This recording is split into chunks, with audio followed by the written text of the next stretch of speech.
اویس قرنی بهترین عملش خدمت به مادر بود، حتی دیدار رسول الله رو فدای خدمت به مادر کرد. نگو من میرم زیارت رسول الله، دیدار رسول الله باشه، مادر پیر، مادر افتاده به من چه، من خودم رو از این محروم کنم. تابعی شد، صحابه نشد، اما به درجه رسید که صحابه پیش او میرفتن برای دعا که برای ما دعا.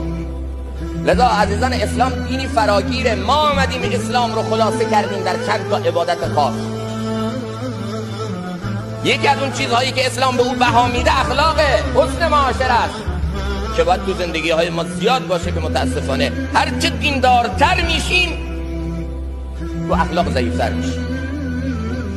بابا اونایی که اخلاق دارن بقیه دینو ندارن. ما اخلاق داریم دیگه نیاز به نماز خوندن، نیاز به تلاوت کردن و نیاز به حج رفتن و اینا چون اخلاق داریم. یا دچار افراطیم یا دچار تفریطیم، هیچ وقت نمیتونیم حد وسط رو رعایت کنیم.